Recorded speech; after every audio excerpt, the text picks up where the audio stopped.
G'day legends, I hope that you're having a fantastic weekend if you're in Australia, or a fantastic Friday night, depending where else in the world you are. Australia is about 50 years behind everywhere else in everything but time zones. But either way, I hope you're having a great day. Now, we're going to, of course, have a look at the maps. We're going to look at some new weapons being developed and their use case here. We're going to talk about NATO soldiers into Ukraine, what I think of that and what may become of that, other than the typical high-ranking officers or maybe some other units that are currently there already. We know that from the German leaked calls. I'm actually surprised more hasn't come of those calls, but I'm getting ahead of myself.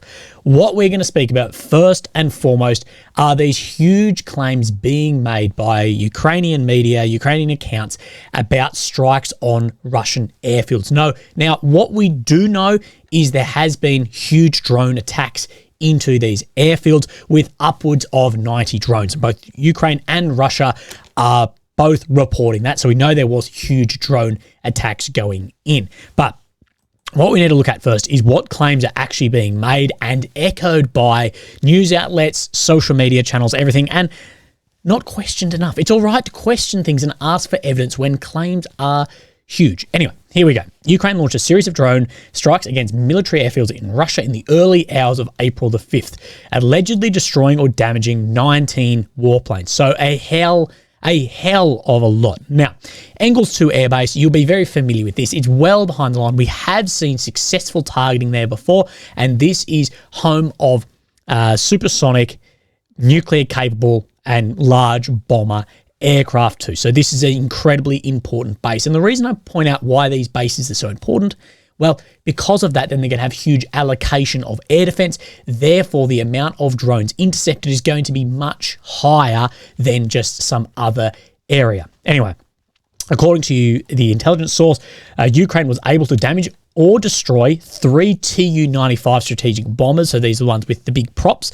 There's news currently coming out on Twitter and Telegram, which seems to be fairly reliable from these channels, that there are now Tu-95 in the air firing ballistic missiles at Ukraine on the weekend, like now. So there's that. And then this, they said that 3 of them have been either damaged or destroyed. 7 people were killed or injured, among them aircraft pilots. Okay, so that's the first claims here, and then the second claims, then we'll look at the satellite imagery too. According to some sources, 2 more airfields have been targeted April 5th by the military intelligence, one in Yask in Krasnodar region, where 2 Su-25 jets were allegedly hit. These are like the A-10. Another one near Kursk, where there's currently no information on the outcome. Okay, so we don't know. According to the SBU and a source within the SBU that Kiev Independent obviously has, this Moros Air Base in Rostov, according to their sources, has also been targeted. Here they had the Su-34 and Su-27s, both incredibly important aircraft, and they dropped the bombs. We know this. At least 6 military aircraft were destroyed, so a hell of a lot. Another 8 damaged. And furthermore, 20 Russian soldiers killed or wounded. Russia is reporting that they've claimed to have downed 53 drones. Okay, so there are the claims. Multiple strikes against multiple airfields and multiple either destroyed or damaged aircrafts. So let's just have a look at this Moros Air Base and why this is important as well. So this is the home of the Su-34s, at least in this area. We just come down. I do have this zoomed in on the map here. So this is where the airbase is here. This is, of course, inside Russia. This is the border between Russia and Ukraine. Now, what I've actually got up here is the distance between where these Su-34s are, say, at this base, and where they're dropping then these glide bombs, let's say at 260 kilometers, give or take. Cruise speed about 1,300 kilometers. I know they will slow down to then drop these, but they will speed up to get away as well. So we look speed and time, that it's about 12 minutes to get to drop them. So this is important in this, is drones do move very slow compared to aircraft. And there is real possibility if they can pick up the drones are coming in, therefore they can move the aircraft. That's why we may see things move on the ground. But also, it is very close. It shows at these speeds how close this is. And many people do say with the range of systems, they're only within targetable range for 60 to 90 seconds. I just thought I'd put that in there just because I found it interesting. But we're getting a little bit off track. The issue with these claims is no evidence has actually been provided or no evidence has actually surfaced yet.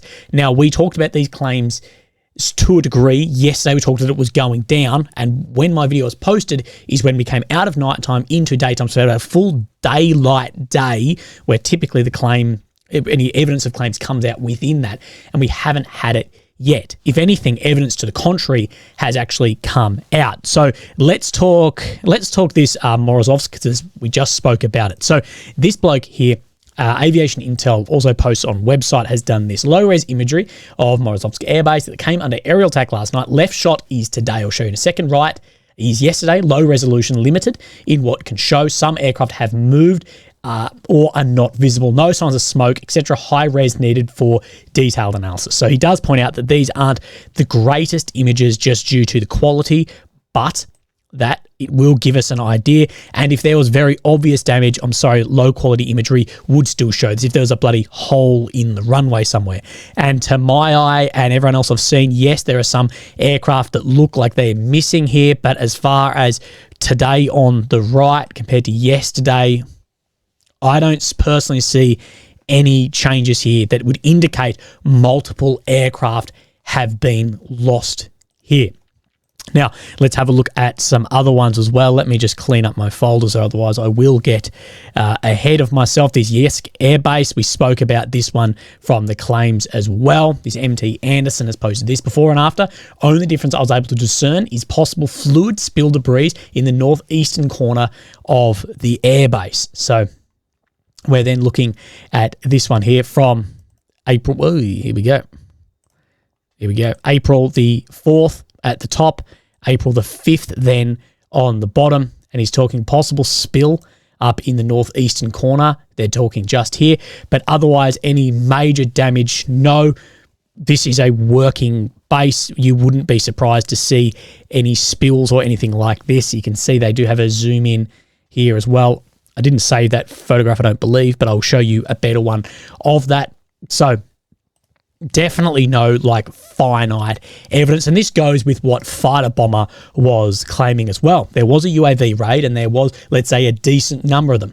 Something even flew somewhere, give or take, to the airfield area, and even some UAVs killed a couple of lizards, but saying out in the field, calm down somewhere. No losses in people and equipment. Why? Because they knew about the attack and got out of the way in advance. So saying that it was some leak, they knew it was coming, and or radar picked these up, and like I said, that drones do move relatively slow in the air. It will take a long time to come compared to something like, say, a ballistic missile, and potentially then time to move aircraft or get systems ready to rock and roll. Now, later on, he says that this continuing news above, about an hour ago, while clearing mines and carrying out investigative actions on a fallen UAV, an explosion occurred at the airfield. There are people injured. I want to remind you that this, at least the third case where a UAV warhead explodes when there is a crowd of people around it. So it had either been shot down or crashed somewhere, and it then was a blind, an exploded ordnance, and it had gone off and injured people. This is no different to what we will see with cluster munitions, with mines, with mortars, with artillery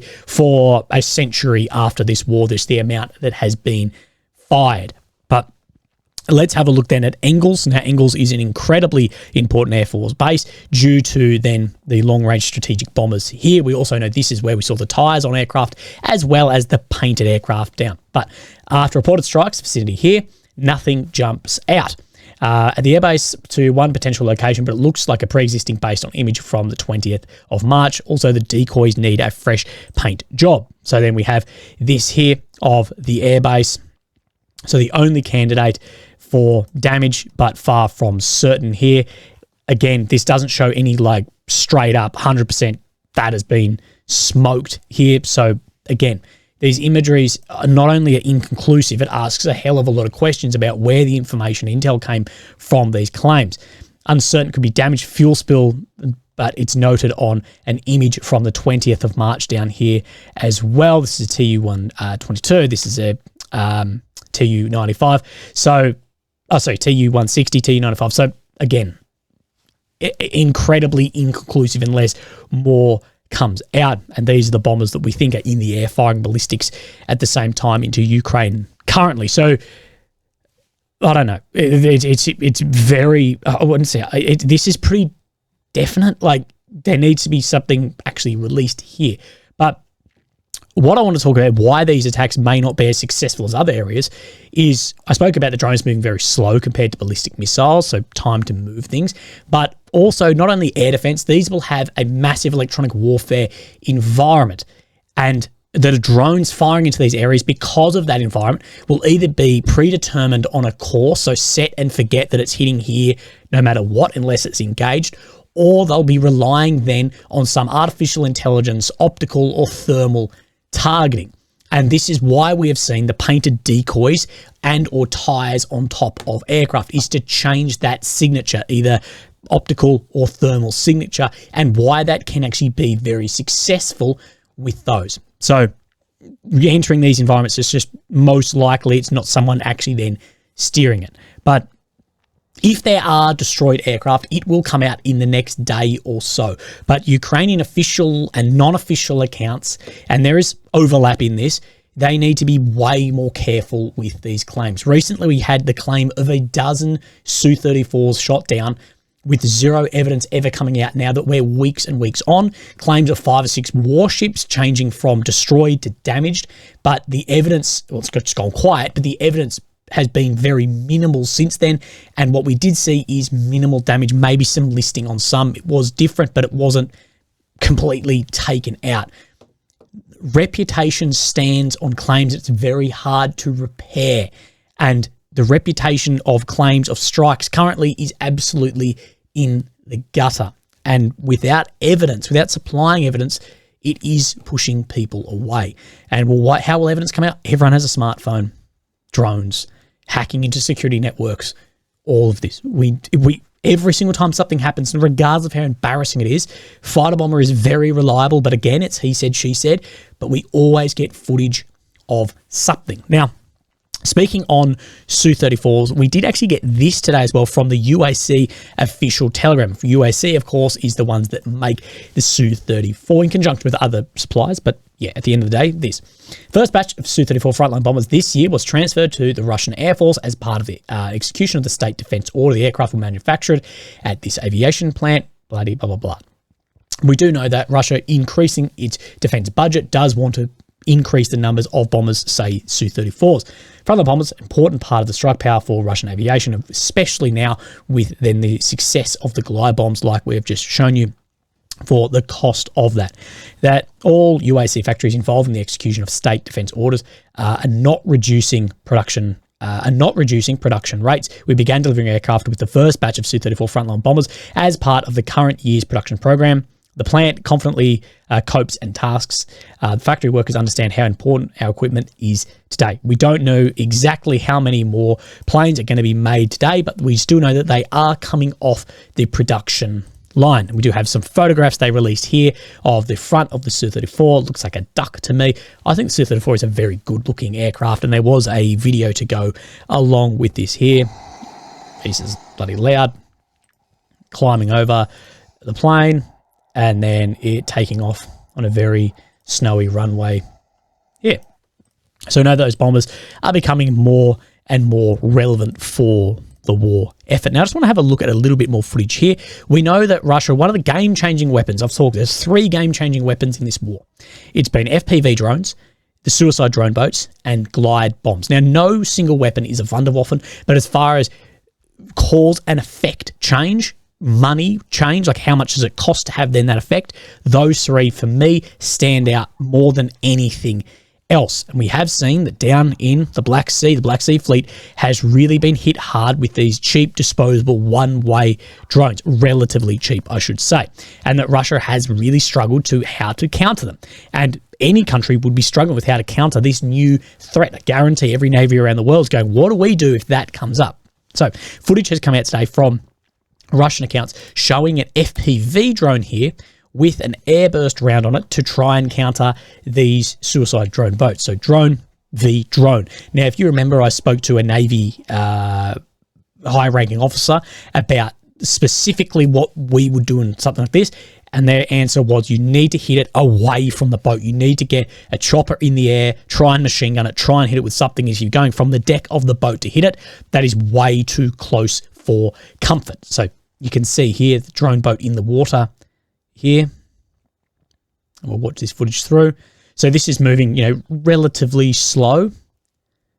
But, this is part of practice, we believe. And then looks like an airburst onto it here to then take out that drone boat in the water. And I think that is something we're going to see more and more across every Navy is you can't risk bloody tens of millions, hundreds of millions of dollars worth of ship to a few tens of thousands of a drone boat packed with explosives. And things like this will become more automated into the future, but it's just interesting to see how that is evolving there. Now, there's always talk, especially from France, about sending NATO soldiers to Ukraine. Now, personally, I just don't think we'll see it en masse, especially without the US supporting this decision. At the end of the day, NATO is the US, and the amount of say that NATO has both behind closed doors, especially probably behind closed doors, but publicly for NATO as well, will shift where this goes. I can't really see it happening. More so than we know is already being done with some specialists in country and high-ranking officers in specific roles, helping, say, targeting of things like Storm Shadow, Scalp, and command problems. But en masse combat soldiers, thousands of soldiers, personally, I just don't think so, but I won't rule anything out. But we are now more than 2 years in, and it's only really being discussed now. And I think it's more for a PR victory for Macron, who is unpopular from the polls anyway. But what this would do is it would alleviate the manpower shortage that Ukraine is currently experiencing. It would have, you don't need NATO soldiers on the front line. NATO soldiers in general have far less combat experience than Ukrainian soldiers. Australia's not NATO, but I'm from one of these armies like this. As far as actual combat experience, no, it's not there. But what it would do is really come down to behind the line tasks. So then Ukraine could move hundreds of thousands of men to the front line. So whatever's being done well behind the line here, all these logistics, targeting, command, whatever, is NATO soldiers come in, they take over that, and then that moves all these guys who were working in a Q store somewhere then onto frontline areas and free up a hell of a lot of people. We know there's something called tooth to tail ratio. What this is, for every bloke you have on the front line, how many people are behind that to make that mission happen? And this really floats anywhere from 5 to 1 to 15 to 1, sometimes higher depending on the unit. But if you can free that up with external support, well, that helps a hell of a lot. That's potentially where I could see it happening, but they are going to be a realistic target if they were to enter the country en masse like that as well. So I don't know, I can't see it happening, but if it does happen, that's the way I believe that it will take place. Now, do have maps and some little bits and pieces to look over as well. So there is a denial that Russian troops have entered Chasiv Yar. And you and I have reported for a couple of days now that the battle for Chasiv Yar has officially begun. So let's have a look at this. So the Ukrainian military denied on Friday that Russian forces have entered suburbs of Chasiv Yar, saying the situation there is very difficult. The fighting continues, but they, being the Russians, are not there. This is from this bloke, spokesman for Ukraine's Eastern Command. Don't believe the Russian reports. Now, something in this is we looked at footage yesterday that showed Russian vehicles moving here, as well as I spoke about then the close air support Su-25s here that I found very interesting as well. But we have this footage showing Russian vehicles moving there. Now, the problem is this has been then geolocated to here. This is Chasiv Yar, this is Bakhmut. Now, yeah, this is the very outskirts. There is a slight, gap, I guess, here, but this is the beginning of the battle for Chasiv Yar. We do know that there are troops in here. We'll look at the maps, we'll look at things are moving, and yeah, I think it's hard to say that that's not there. And Zelensky has come out and said that the situation has also been stabilized in his nightly report last night. There's also a detailed report from the commander-in-chief on all those areas of the front where the Russian army expected to succeed at the moment. We've managed to stabilize our positions. The commander-in-chief reported on our actions that prevent the occupier from advancing.